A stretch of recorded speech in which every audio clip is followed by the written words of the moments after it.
In Parkour Civilization, you win or you die.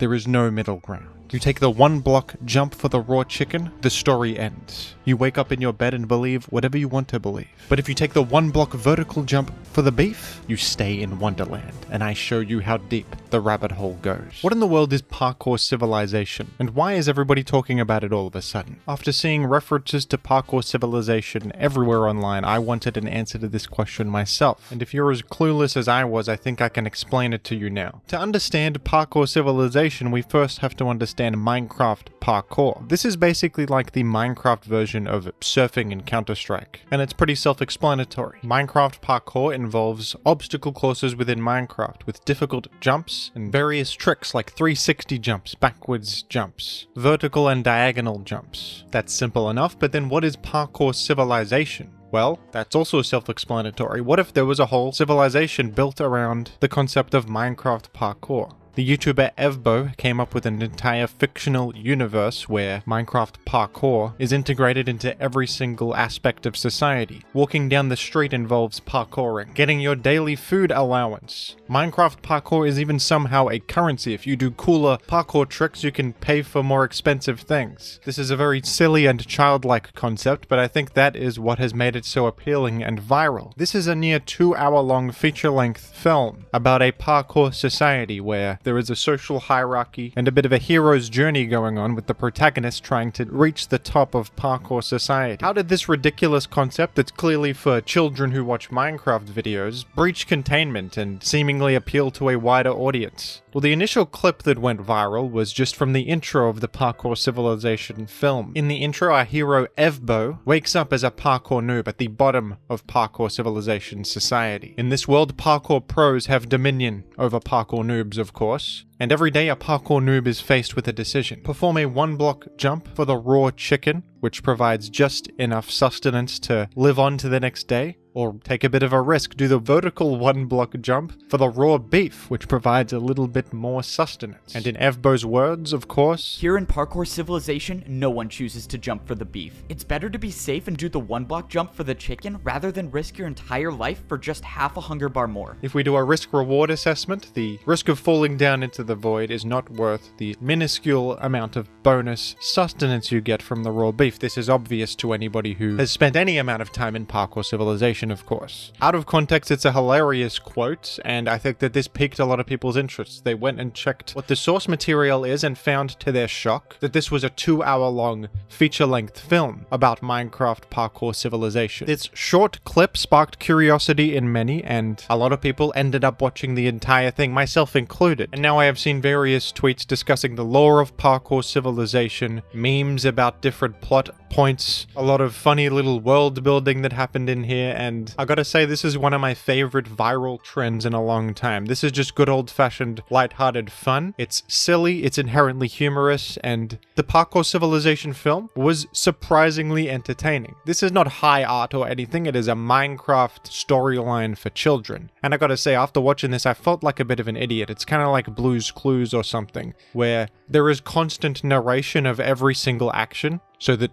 children can maintain their focus and understand what's going on. The old adage of show don't tell is not being followed here, believe me. This guy is telling me absolutely everything. I made my way back to the place that I never thought I'd step foot in again. The place where no parkour noob in history has ever made it out alive. I went ahead and ate my last piece of beef. But regardless, this is just fun, creative, childlike wonder going on. I really enjoyed watching this. I suppose I don't want to spoil it too much, because there actually are some funny twists and turns that got a laugh out of me and even surprised me. And if this is what kids are watching these days, I think that that's okay by me. This is probably the kind of thing I would have watched as a kid on YouTube. It reminds me of Gary's Mod and Source Filmmaker stuff that I used to watch back in the day, and Machinima and those kinds of things. And all of the memes calling this genuine cinema and peak fiction and comparing it to Dostoevsky and stuff have been quite fun, I must admit. Is it actually that good though? I don't know. I think that a lot of the praise for Parkour Civilization is coming from how unexpectedly fleshed out it was, when people probably just expected a little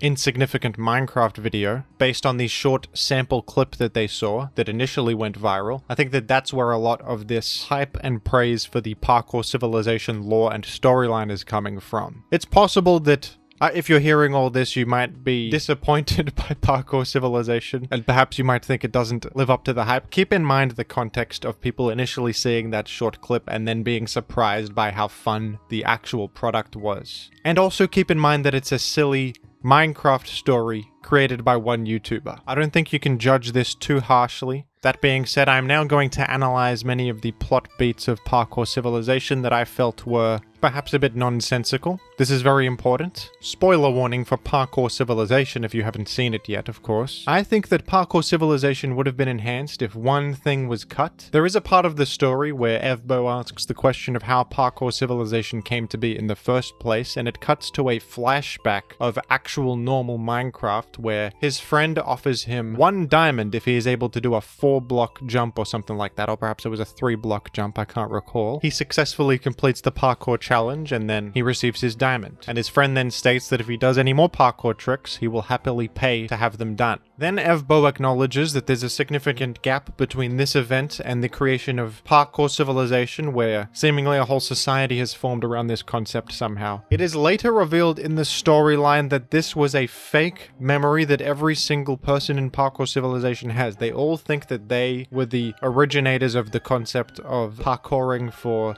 payment as a way to apparently convince them that parkour is a valuable currency. It's kind of confusing, I'll be honest. It's a bit confusing. Maybe just cut that part, because I think that this works better if it's not connected to normal Minecraft. The fake memory concept doesn't really make any damn sense. So everybody in this civilization apparently believes that normal Minecraft once existed, and now they're in a Parkour Civilization in a distant memory? I don't know, folks. I don't know about that one. I can suspend my disbelief about a lot of things here, though. It kind of doesn't make any sense that parkour is a currency. I mean, parkour doesn't have any inherent value other than it being impressive to watch, but that's okay. I will buy into the idea of parkour as a currency because it's fun. I also have to ask, why did they create a impossible to complete parkour course to rank up from noob to pro, and then later the parkour champion illegalizes this process and just keeps everybody on the same level to maintain the social hierarchy? Before, there was like a false idea that you could rank up, but it was an illusion, a falsehood. And now they decided that they were just going to ban the idea of ranking up completely. I have to wonder, what do the parkour noobs provide to the upper echelons? Is it their work that they do?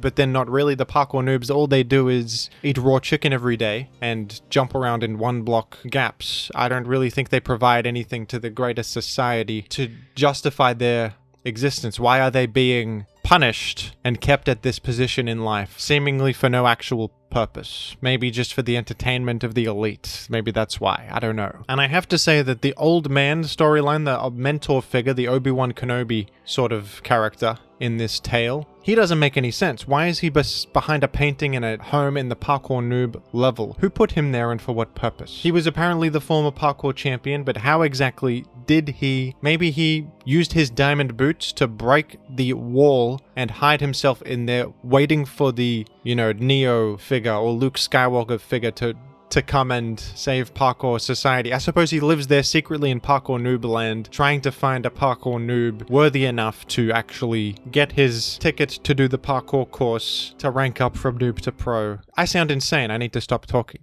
What am I talking about? The more I think about it, that actually does add up, and that could possibly happen. I think that there's more Parkour Civilization lore that I don't know about. I'm probably gonna just say that I'm done with the Parkour Civilization franchise after the first film. That was good enough for me. I don't know if I'm gonna spend another 2 hours and whatever watching the sequels and the prequels. I think I'm good. I think that I've consumed the default product, and that's fine by me. Anyway, what are your thoughts on the Parkour Civilization cinematic universe? Who is your favorite character? And what is your favorite Minecraft parkour jump technique? Mine would have to be the backwards 360 jump. That was very impressive. Let me know down below in the comments, and thank you for watching.